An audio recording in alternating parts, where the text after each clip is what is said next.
मिंबर नूर पर जलवाबार सादात मशाइख उलमाए ज़वील एहतराम हाज़िरीन अहले सुन्नत व जमात, अस्सलामु अलैकुम व रहमतुल्लाहि व बरकातुहू। अल्हम्दुलिल्लाह अल्हम्दुलिल्लाहिल हन्नानिल मन्नान अल्लज़ी खलक़ल इंसान व अल्लमहुल बयान वस्सलातु वस्सलामु अला रसूलिही सय्यिदिल इंसी वल जान व अला आलिही व अस्हाबिही ज़विल खैरि वल इहसान, अम्मा बअद।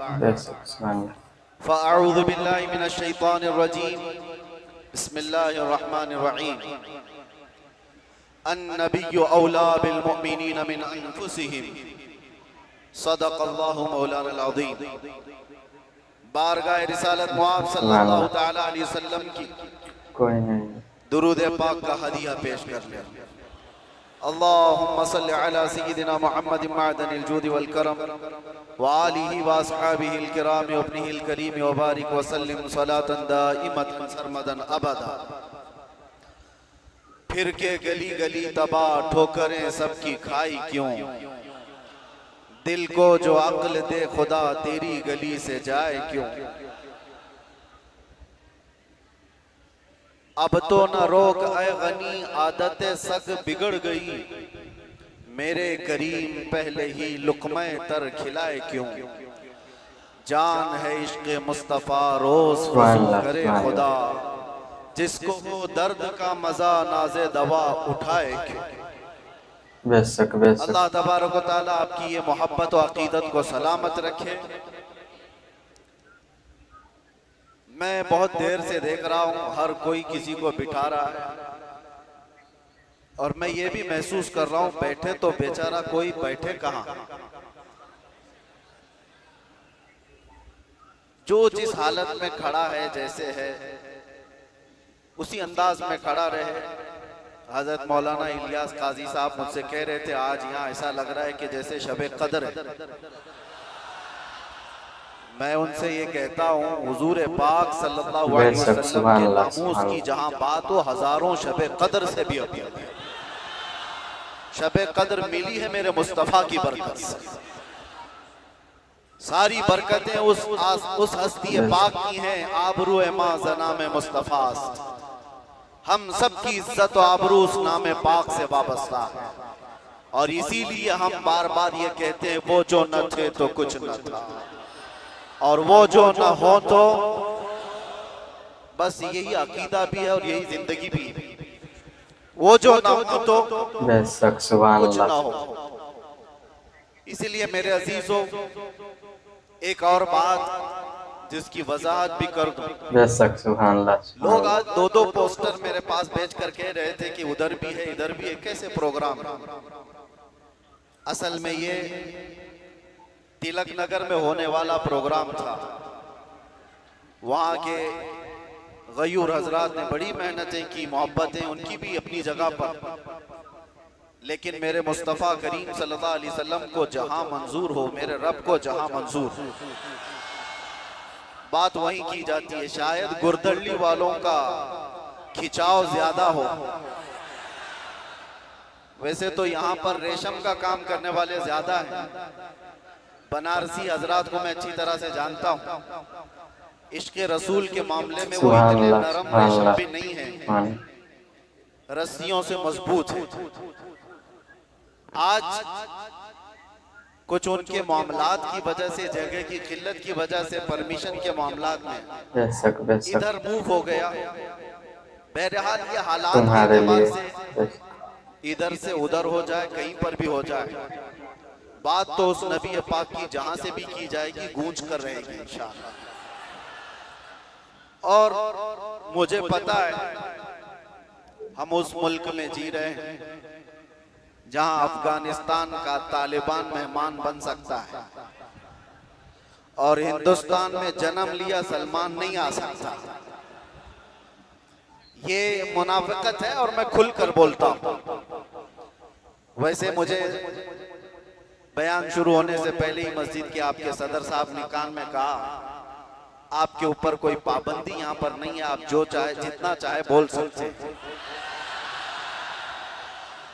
लेकिन मैं सदर साहब से कहता हूँ, पाबंदी लगा भी देते तो हम धज्जियां उड़ा के भी जाते, इसलिए कि पाबंदी हुजूर पाक सल्लल्लाहु अलैहि वसल्लम का नाम लेने के लिए कोई माँ ने आज तक जन्म नहीं लिया, किसी माँ ने आज तक ऐसा बेटा जन्म नहीं दिया जो हुजूर पाक सल्लल्लाहु ताला अलैहि वसल्लम के नाम पाक को इस रूए जमीन से खत्म करके दिखा सके।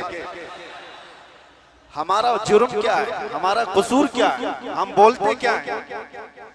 हम बात सिर्फ मेरे मुस्तफा करीम सल्लल्लाहु अलैहि वसल्लम की करते हैं, और अगर ये हुजूर पाक सल्लल्लाहु अलैहि वसल्लम के नाम और उनके नामूस की बात करना जुर्म है तो हर बार करेंगे, हर बार करेंगे, 100 बार करेंगे, और वक्त आए तो सरेदार करेंगे। इसमें कोई खौफ की बात तो है नहीं, इसमें कोई डर की बात तो है नहीं।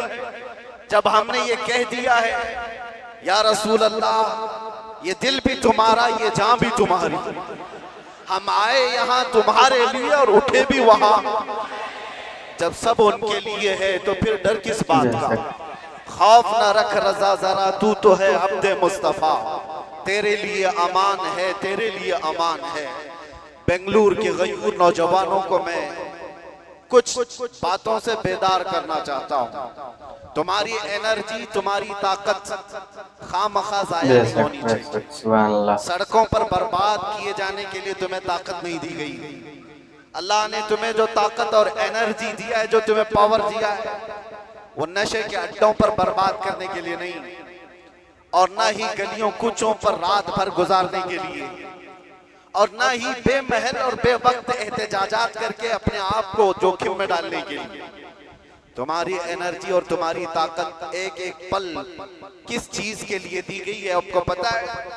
जिंदगी ये नहीं है किसी की किसी के लिए, जिंदगी है नबी की नबी के लिए, और ना समझ मरते हैं जिंदगी के लिए, और जीना मरना है सब कुछ नबी के लिए। तुम्हारी जिंदगियां इतनी सस्ती नहीं है, तुम्हारी जिंदगियां इतनी हल्की नहीं है कि कोई चोर उचक्का हाँकता हुआ तुम्हें किसी भी तरह से लेकर चला जाए और अपने अपने मकासद का निशाना बनाए।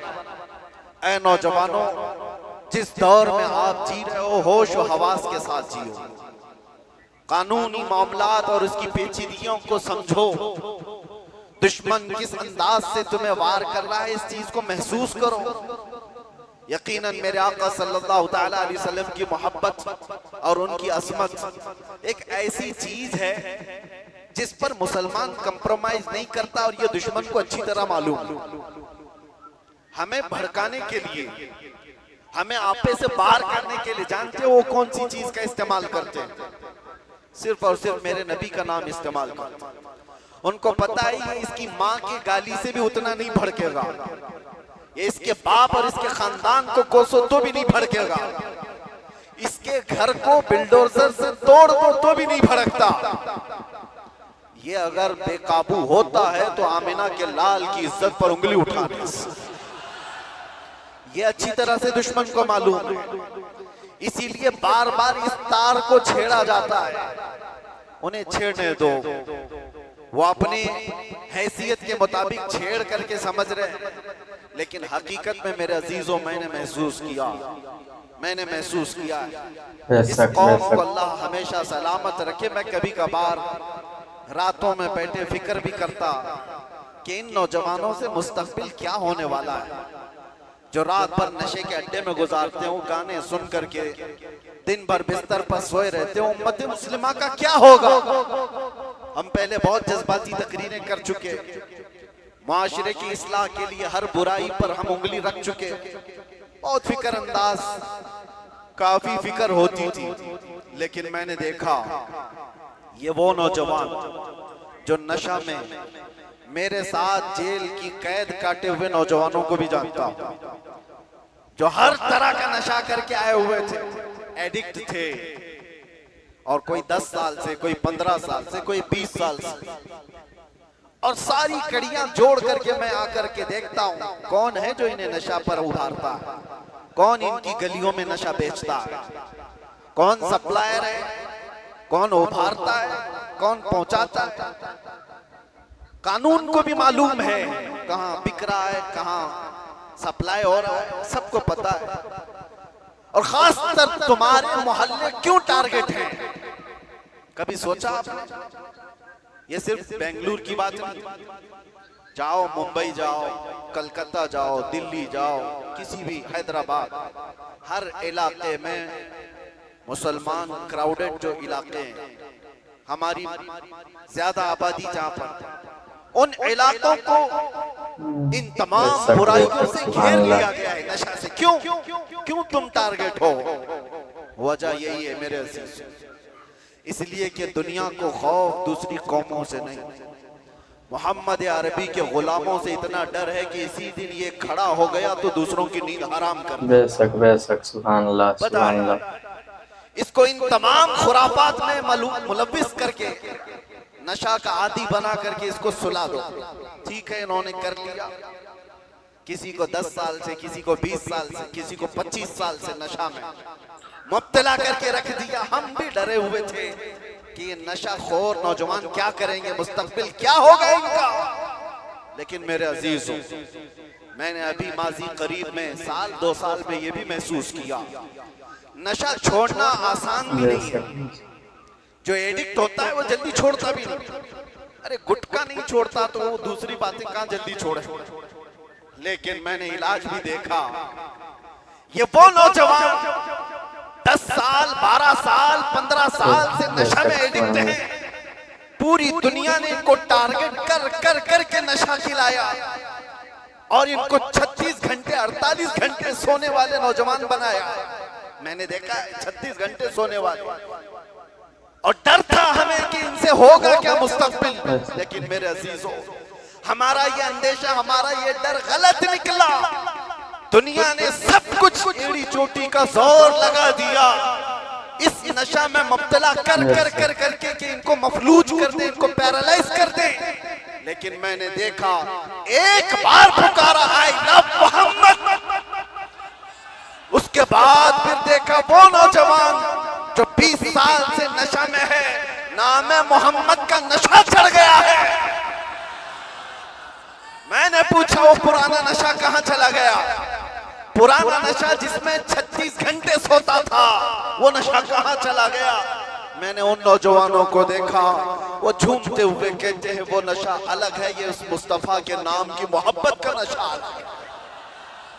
मैं ये चाहता हूं मेरे अजीजों, आओ उस नाम पाक के नशे में, इससे बढ़कर के बेहतर खुमार कोई है नहीं। इसीलिए जो उस मोहब्बत के नशे को पी लिया, तब फिर वो गुनगुना करके यूं कहा था, कुछ ऐसा कर दे मेरे किरदिगार आंखों में, हमेशा नक्श रहे रूये यार आंखों में। उन्हें न देखा तो किस काम की है ये आंखें, कि देखने की है सारी बहार आंखों में। आपको मैं उसी चीज की दावत देने के लिए आया हूं। नौजवानों, ये धड़कता दिल किसी लैला को देने के लिए नहीं है, एक ही दिल है। उस लैला को क्या दें जो हर 4 दिन के बाद मजनू बदल देती हो? उस लैला को क्या दें जो पैसे देख करके बदल जाती हो, मनसब देख करके घर बदल लेती हो? हम उस दरबार में अपने आप को डाल दें जहां के मुतालिक ये कहा, जब तक बिके न थे तो कोई पूछता न था। या रसूल अल्लाह, तुमने खरीद कर, सिर्फ अनमोल नहीं, बात यहीं तक नहीं है, जिसको रसूलुल्लाह ने खरीदा वो अबू बकर था तो सिद्दीक बनाया है, उमर था तो फारूक बनाया है, उस्मान था तो जुन्नूरैन बनाया, अली था तो हैदर कर्रार बनाया, बिलाल था तो फखरे आसमान बनाया है, अब्दुल्ला इब्न मसऊद को फखरे फिक़ा बनाया है। जो आया जिस अंदाज से आया मेरे मुस्तफा ने उतना नवाजा है। आज के दौर में हम देख रहे हैं, मुझे दुनिया क्यों पूछती है, मुझे दुनिया क्यों देखना चाहती है? यहाँ का मजमा भी मैं जानता हूँ, ये सुनने कम देखने ज्यादा आया हुआ है। सुनने के लिए तो YouTube से सुन ही रहे, सारी तकरीरें पहुंच भी रहे, और ऑनलाइन अभी भी चल रहा होगा, घर बैठ के देख सकते हैं। लेकिन ये उमड़ता हुआ मजमा जो देखने के लिए आया है, वो इसलिए कि मेरे अजीजों दुनिया को ये बता दें, दुनिया सेलिब्रिटीज को देखने के लिए कतार लगाती होगी, ये उम्मत ऐसी है मुस्तफा के कैदी को देखने के लिए उमड़ आती है।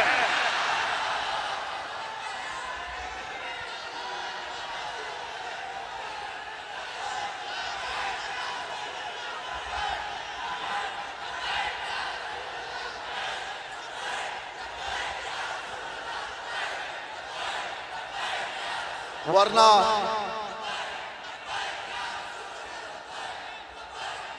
तवज्जो मेरे अजीजों, इस भरी दुनिया में हम जानते हैं जेल से छूटा हुआ आदमी मुंह छुपाकर घूमता है। लोग क्या बोलेंगे, जेल से आया है, ना हम जाने में मुंह छुपाए थे ना आने में मुंह छुपाए। अरे वो छुपा करके वो जाए जो चोरी करके गया हो, जो डकैती करके गया हो, रेप केस में अंदर गया हो, माल खा करके अंदर गया हो, वो क्यों मुंह छुपाए जो लब्बैक या रसूलुल्लाह क्या कर गया हो। आपके लिए भी मैं कह रहा हूं, मुंह छुपाने की